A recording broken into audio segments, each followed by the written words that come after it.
一個家族最危險的時候，往往唔係沒錢，而是錢多到每個親人都覺得自己應該說了算。李錦記今天擁有千億港元級別的家族財富，可真正救過呢個家族的，可能唔係那瓶蠔油，也唔係某個神秘配方，而是兩次分家、曠日持久的爭執，以及一套連婚姻風險都想管起來的家族規則。問題就在這裏，普通人分一套房，兄弟姐妹都可能從此不來往。一個家族要分的是股權、品牌、工廠、現金流，還有誰能坐在主位上拍板？你覺得單靠一句大家都是一家人，真能管用嗎？這期我想用李錦記100多年的故事，把一個經常被說得很玄的詞講明白。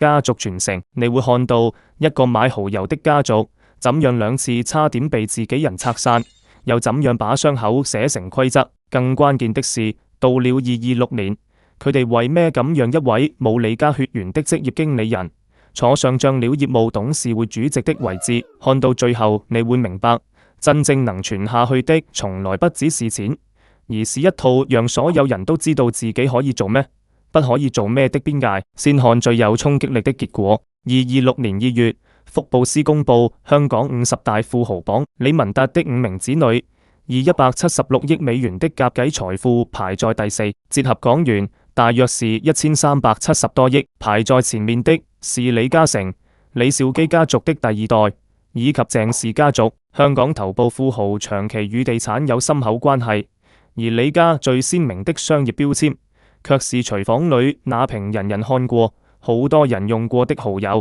這裏先提醒一句，富豪榜唔係銀行存摺，也唔係說李家人隨時可以從櫃員機提走千億級。私人企業估值、家族持股、物業和其他投資都會被計算進去。榜單本身也是估算，但即便如此，一個從食品製造起家的家族，能夠連續多年站在香港財富金字塔頂端，已經足夠說明他唔係靠一代人的運氣突然暴富。李錦記的故事要從1888年說起。那一年，李錦常在廣東珠海南水經營小茶寮。流傳最廣的故事是，他煮蠔時一時忘了火候，鍋裏的湯汁不斷收濃，最後變成顏色深、味道鮮的濃稠醬汁。一次廚房裏的意外，後來被做成了商品，也讓蠔油從地方味道走向更大的市場。企業後來遷到澳門，再把總部移到香港。到了今天，官方資料顯示，李錦記的產品銷往全球100多個國家和地區，醬料產品超過300種，員工約6000人。你從呢個過程就會發現，他真正厲害的地方唔係發明蠔油4個字，而是把一項偶然發現變成能複製、能量產、能跨越不同飲食文化的長期生意。但品牌走得遠，不代表家族就走得穩。李文達是李錦記第3代傳人。上世紀50年代，他來到香港加入家族事業，到70年代初，他開始全面掌舵。後來外界記住的是他把一家傳統作坊帶成國際醬料品牌。但如果把鏡頭拉回去，他接手的並唔係一個冇裂縫的完整王國，恰恰相反，他的人生幾乎被分家2個字切成了前後幾段。第一次危機發生在上世紀60年代末到70年代初，不同公開資料對具體年份的寫法略有差異，但故事主線相當一致。創辦人去世之後，股權分到幾個兒子房中，香港和整個地區當時都處在劇烈變化裏。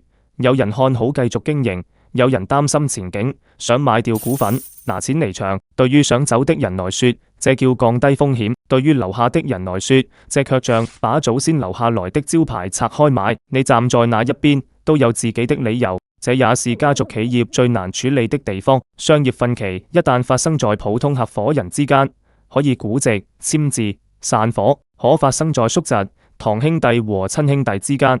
每一句我不同意，聽上去都不只是經營判斷，還像在否定親情。最後，李文達與父親李少南決定把另外房系的股份買回來。公開資料常見的金額是約460萬港元，而且是分期籌付。放在當年的環境裏，這絕唔係輕鬆寫出的一張支票。佢哋要承擔的不只是價格，還有企業未來到底能唔可以活下來的不確定性。好多文章喜歡把這一幕寫成熱血故事，別人不看好，我就押上全部身家守住祖業。可我覺得，如果只講熱血，就低估了它的殘酷，因為回購成功並冇消除問題，它只是把一個關於股權的炸彈，暫時從多人之間移到了更少的人手裏。家族如果仍然冇退出機制，冇決策邊界，下一次衝突只是時間問題。果然，第二次危機來了，而且更痛。李文達後來讓親弟弟李文樂深度參與公司，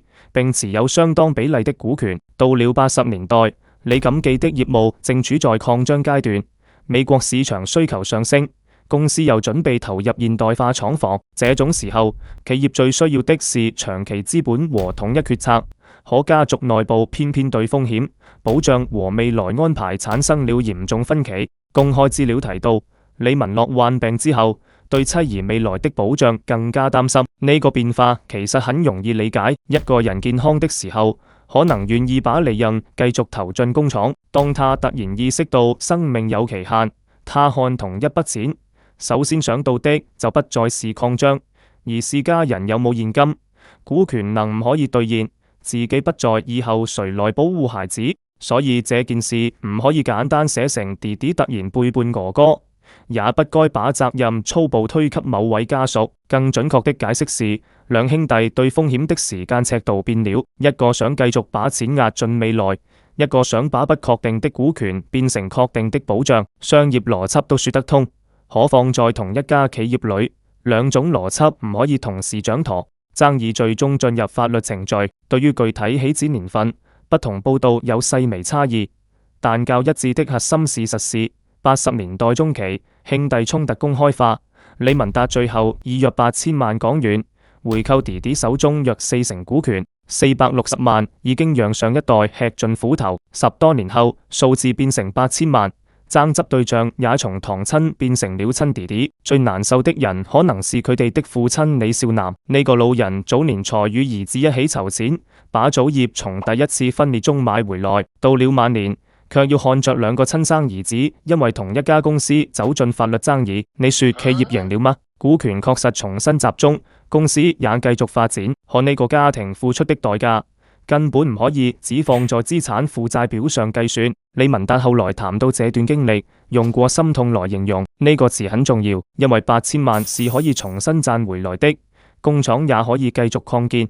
但親兄弟從此疏遠，父親夾在中間承受的痛苦，冇任何會計科目可以入賬。也正是這兩次分家，讓李文達終於看懂一件事：親情能讓人坐到同一張飯桌，卻唔可以自動讓人對風險、權力和利益產生同一種判斷。好多家族企業第一代創業時，最愛講一句話，都是自己人，何必分得那麼清楚？聽上去很溫暖，實際卻很危險。誰能持股？誰能進公司？誰可以當總經理？不想做了，能唔可以把股份買給外人？婚姻變化之後，股權會不會流到家族之外？一個能力普通的孩子，是否只因為姓對了，就能坐上管理層？如果呢啲問題不提前回答，今天省下的一張紙，明天可能要用一場官司補回來。所以到了2002年前後，李錦記開始建立家族委員會，並逐步形成外界所說的家族憲法。先別被憲法兩個字嚇到，它唔係國家法律，也唔係李家可以凌駕於香港法律之上的私人法典。更準確地說，它是一套家族治理約定，再配合股權安排、公司章程和內部機制，去規範家族成員怎樣參與所有權、治理和經營。這裏有3個概念，好多人經常混在一起。第一個是家族，你是誰的孩子，和誰有血緣，這是身份。第二個是股東，你擁有多少股份，享有咩表決權和經濟利益，這是所有權。第三個是管理者，你有冇能力負責產品、財務、供應鏈和全球市場，這是反攻。血緣只能回答第一個問題，唔可以自動回答後兩個問題。李錦記家族治理真正有價值的地方，就是試圖把這3個圓拆開。你可以是家人，但唔係管理者；可以有家族權益，但唔可以隨意干預日常經營；也可以是一位完全冇李家血緣的專業人士，卻因為能力而成為董事長或首席執行官。公開資料顯示，早期家族委員會由李文達夫婦和第四代5名子女組成，共7人，5名子女是4子1女，包括李惠文、李美如、李惠雄、李惠忠和李惠森。呢個細節值得說清，因為不少二手文章只列出幾位兒子的名字，很容易讓人誤以為李家只有男性傳承人。委員會大約每3個月開一次會，一次持續數天。有研究案例提到，會議最初幾天由下一代先討論，父母不在場，到最後一天父母才聽取彙報。呢個安排看起來很反常。創辦企業的長輩明明經驗最多，為咩不從第一分鐘就坐在那裡？答案可能有點扎心。只要父親還在會議室，孩子們就很難真正學習共同決策。他哪怕一句話都不說，所有人也會下意識觀察他的表情，猜他想要哪個答案。於是表面上是下一代開會，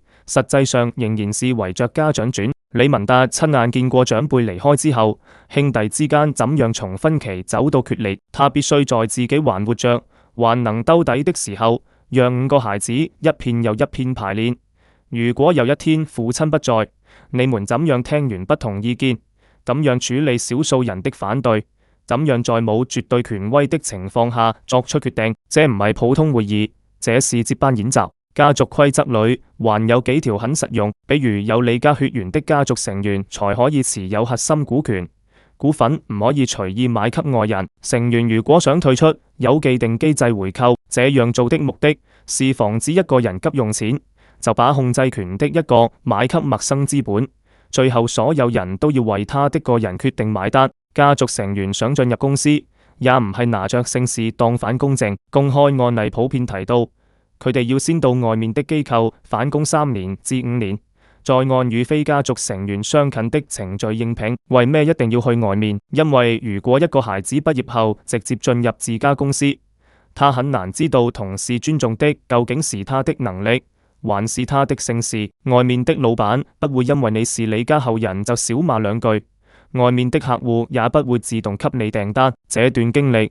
是把繼承人身上的光環暫時關掉。還有退休安排、業務管理和董事職務設有年齡界線，家族委員會也有退出年齡。公開資料常見的說法是業務層面到65歲退出，家族委員會到70歲退出。他要解決的是家族企業最常見的另一個難題：上一代嘴上說培養接班人，手卻一直不肯離開方向盤。年輕人永遠只是副手，等到自己也不年輕了，仍然冇真正做決定的機會。當然，最找眼球的從來唔係呢啲，而是不准離婚和不准有婚外情。這2條被大量公開報道引用，違反者可能要退出董事會或關鍵治理職位。另有報道提到不晚婚等版本，但公開說法並不完全一致，所以我哋不要把網絡流傳的每一個字都當成已經公開展示的完整法律文本。可以確認的是，李家確實非常重視婚姻變化對股權、信任和治理結構的衝擊。好多人聽到這裡會反感，婚姻是個人自由，家族憑咩管？呢個質疑完全合理。任何家族規則都不應該取代法律，更不可能用一份內部約定保證婚姻幸福。一個人要不要離婚，最後仍然是個人選擇。李家規則真正能約束的，不該是一個人的私人感情本身，而是當私人選擇可能影響董事席位、股權邊界和公司控制時，你是否願意承擔退出治理崗位的後果？換句話說，他唔係說你冇離婚的自由，而是說你唔可以既作出可能改變家族控制結構的決定，又要求原有權力完全不受影響。你可以不同意這套規則，我也不會把它浪漫化，因為極端強調家族完整，也可能給身處不健康婚姻的人造成壓力。真正值得借鑑的，唔係把不准離婚4個字抄回家貼在牆上，而是它背後的風險意識。婚姻、繼承、疾病、退出和死亡都唔係唔可以談的晦氣事，而是所有長期合夥關係遲早要面對的變量。普通家庭其實也一樣，父母把樓給那個孩子，照護責任怎麼分？有人先拿錢，有人後拿資產，怎樣才算公平？嘴上不談，不代表問題不存在。好多家庭唔係敗在冇感情，而是敗在每個人心裏都有一套規則，卻從來冇把規則放到桌面上對齊。李文達做得最狠的一步，是讓制度也約束自己。家族憲法唔係長輩拿來管晚輩的家規，如果制定者永遠擁有例外，它就只是一份包裝精美的命令。公開案例提到，規則需要較高比例同意才能修改。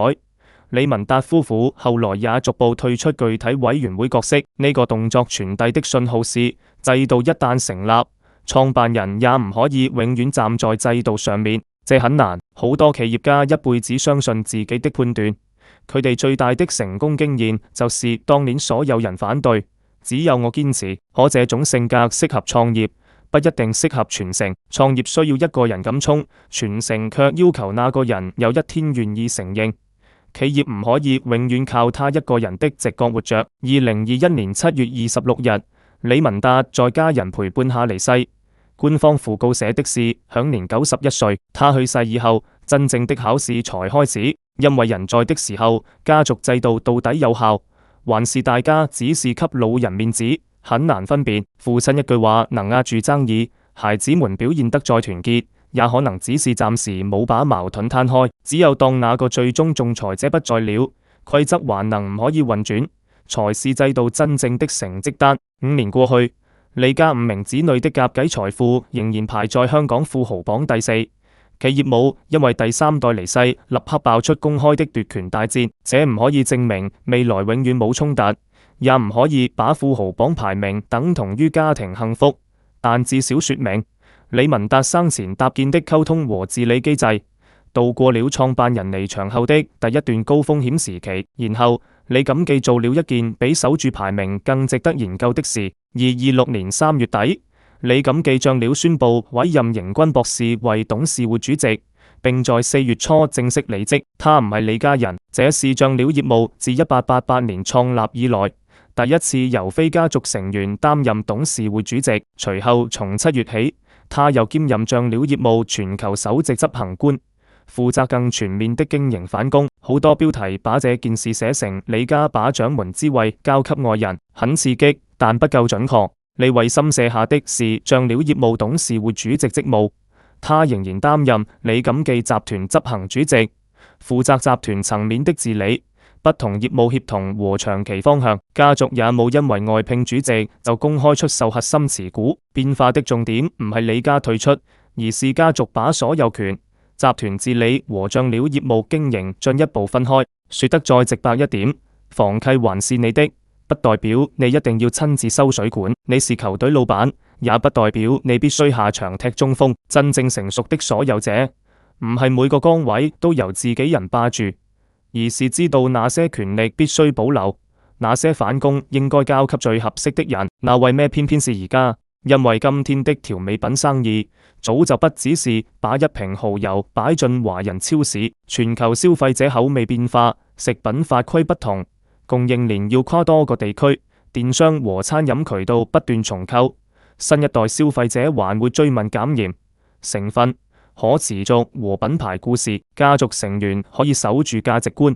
卻未必天然擁有處理所有複雜市場的最佳經驗。邢君有跨國消費品行業背景，他能唔可以帶來增長，仍要看未來業績，唔可以因為一個漂亮履歷就提前宣布成功。但李家願意把這麼重要的職位交給非家族人士，本身說明治理邏輯變了，忠誠不再只用血緣證明，能力也不再因為姓氏而被擋在門外。這一步其實早就寫在家族規則的方向裏。家族成員進入公司要經過外部歷練，意味着勝利唔係面試證。非家族成員可以承擔關鍵管理職務，意味着不勝利也唔係天花板。兩條放在一起才叫真正的專業化。還有一個容易被忽略的重點，今天福布斯估算的李家財富並不只來自醬油和蠔油。2017年，李錦記健康產品集團旗下公司以約12億8千多萬英鎊收購倫敦金融城20分丘奇街的地標寫字樓。因為外形特殊，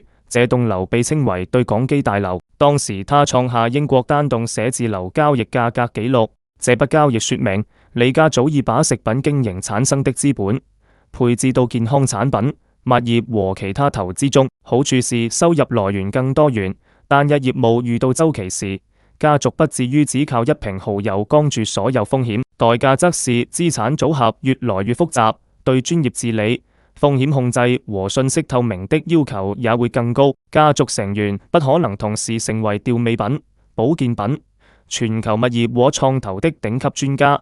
這反過來又解釋了為咩外部人才唔係可有可無，而是企業變大以後的必需品。李文達的妻子李塞美玲在這段傳承裏也唔可以被當成背景人物。公開的家族委員會架構裏，她與丈夫和5名子女共同參與。2次分家帶來的壓力不只落在法庭和公司，也落在家庭生活和下一代關係上。一個家族能夠坐下來討論規則，往往需要有人在商業語言之外持續維護溝通和信任。把所有功勞都歸給一位強勢父親，會漏掉呢個系統真正的另一半。但到這裏，千萬別把故事聽成一篇完美家族的宣傳稿。李錦記家族唔係每一項業務都一路向上，除了醬料，它還有中草藥健康產品、投資管理、物業服務、創投等業務。最受關注也最有爭議的板塊之一，就是1992年創立的無限極。無限極曾憑借中草藥健康概念和直銷渠道快速擴張。按照行業公開統計口徑，他在2015年前後曾達到約260億元人民幣的營收高點，一度是中國直銷行業極具影響力的企業。但高峰過後，環境變了，監管趨嚴，消費者對保健產品功效宣傳更敏感。傳統依賴熟人分享和線下組織的直銷方式，也面對信任成本、有關產品宣傳、經銷行為和經營模式的爭議，長期伴隨呢個行業。這裏必須說清，無限極擁有直銷相關經營資質，不等於每一位銷售人員的每一種說法都自動合規。同樣，市場上出現質疑，也不等於可以未經司法或監管結論就把整家公司直接定性成違法組織。評論應該批評具體策略和合規風險，而唔係用一個情緒化標籤替代證據。從行業披露的數據看，無限極近年的規模與歷史高點仍有明顯距離。2023年一度回到100億元左右，2024年約95億元。2025年約97億元。由於它唔係以完整公開財報面對資本市場的上市公司，呢啲數字更適合當作行業觀察口徑，而唔係經審計財務報表來使用。但趨勢已經很清楚，它正在低位收復，卻遠冇回到巔峰。無限極也在嘗試轉型。公司公布的信息提到，2025年有400多家門店升級為中華養生客廳。近14000人取得相關養生指導認證，近18000人成為社群主理人。呢個方向是想把過去強調銷售網絡的模式改造成更重視社區服務、健康內容和長期用戶關係的生態。有冇用？而家下結論還太早。門店升級數量、認證人數和社群規模屬於投入和過程指標。真正能證明轉型成功的是消費者是否持續復購、合規投訴是否下降、品牌信任是否恢復、收入質量和經營現金流是否改善。如果只把參與人數做大，卻冇解決銷售話術、產品價值和渠道激勵之間的矛盾，舊問題只是換了一套新名字。這正好提醒我哋，制度很重要，但制度唔係魔法。家族憲法可以降低增權風險，卻唔可以保證每一個商業判斷都正確。外聘職業經理人可以提升專業度，卻唔可以保證市場一定買單。百年品牌可以帶來信任，也可能讓企業對過去成功形成路徑依賴。一個家族冇公開內鬥，不代表旗下所有業務都健康增長。所以李錦記最值得學的，唔係把它塑造成永遠正確的商業神話，而是看他怎樣面對自己最容易出問題的地方。第一次分家告訴他，股權必須有退出機制。第二次分家告訴他，親兄弟也會有完全不同的風險偏好。創辦人老去告訴他，決策唔可以永遠依賴家長權威。下一代進入公司告訴他，血緣唔可以代替能力。全球化競爭告訴他，家族控股也可以使用外部專業人才。無限極的增長困局又告訴他，治理成功不等於業務免疫週期。你看，這唔係一條從小作坊直線上升到千億財富的爽文，它更像一條不斷撞牆，再把撞牆經驗寫進操作手冊的路。而這套經驗對普通人也有用。好多人冇企業，更冇千億級資產，會覺得家族憲法離自己太遠。其實只要你和親友一起買樓、合夥開店、繼承物業，甚至共同照顧父母，你就在面對同一種問題。關係是柔軟的，利益是具體的，風險會隨着時間改變。最開始大家感情最好，往往也是最不願談規則的時候。你出多少錢，我出多少力，虧損怎麼補，想退出怎麼辦？誰擁有最後決定權？萬一有人生病、離婚或者離世，權益怎樣處理？誰先開口？誰好像不近人情？可真正傷感情的，通常唔係提前把話說清楚，而是事情發生以後，每個人都拿出一個只對自己有利的版本。規則唔係因為彼此不信任才存在，恰恰相反，規則是為了讓信任不必承受他承受不了的重量。再回頭看那兩筆錢，第一次約460萬港元，第二次約8000萬港元。表面上，他們是李文達集中股權付出的價格，更深一層，他們也是呢個家族為冇提前設計好分期怎麼處理交的學費。李文達後來建立家族委員會，設置回購安排，要求外部歷練，規定退休年齡，本質上都是在回答同一個問題：下一次意見不合時，我哋能唔可以不再走到法庭才知道該怎麼辦？這就是制度的價值，它唔可以消滅衝突，但可以給衝突一條不至於摧毀關係和企業的出口。當然，制度也會老。20多年前合理的條款，今天未必全部適用。婚姻觀念會改變，家庭結構會改變，職業經理人的激勵方式會改變。第5代、第6代的人數增加之後，股權會更分散，信息也更難完全共享。如果家族憲法被當成祖訓，只能背誦，唔可以檢討，它遲早也會從保護網變成束縛。真正成熟的治理，唔係規則永遠不改，而是修改規則本身也有規則。誰可以提出？需要多少人同意？怎樣處理利益衝突？修改以後怎樣執行？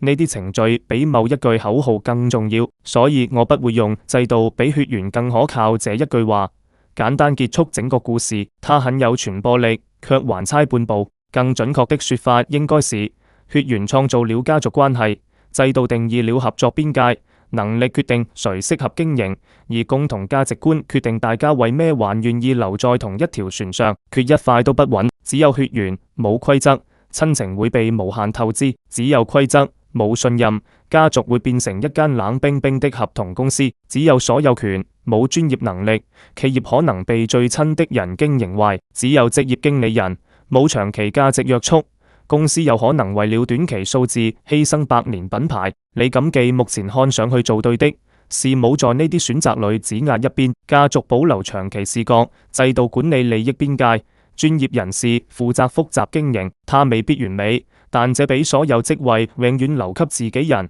多了一層穿越週期的可能。李文達離世時，官方評價他確立了弘揚中華飲食文化和養生文化兩大使命。使命聽起來很大，可一個使命能唔可以活過創辦人，最後還是要落到人事安排、權力交接和日常選擇上。他反覆強調的私利及人，也可以放在這裏理解。他唔係一句大家做好人，生意自然會好的空話，而是作決定時先把利益相關者放進計算。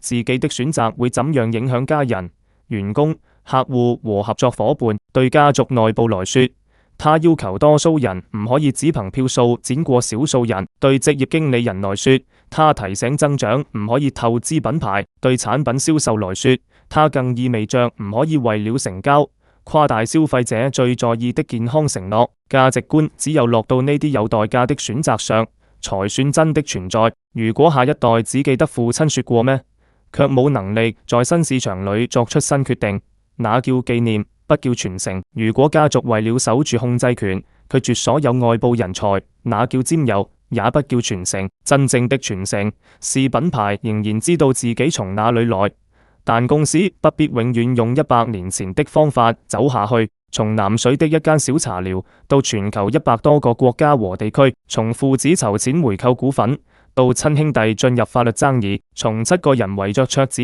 開家族會議，到第一位非家族成員坐上將了業務主席的位置，這條路真正貫穿始終的，並唔係一帆風順，而是每一次快要裂開之後，都有人願意把痛苦變成下一代可以使用的規則。一瓶蠔油可以靠配方複製，一家企業卻唔可以靠口號傳承。配方解決的是味道，制度解決的是人性，而人性才是所有家族企業最難控制的成本。你怎麼看你咁記嗰啲充滿爭議的家族規則？你認為不准離婚、不准有婚外情是在保護企業，還是把商業邊界伸進了私人生活？如果你是家族股東，你又願不願意把最重要的經營崗位交給一個冇血緣但能力更強的外部經理人？把你的答案留在評論區，也歡迎你分享自己見過的合夥或家產分配故事。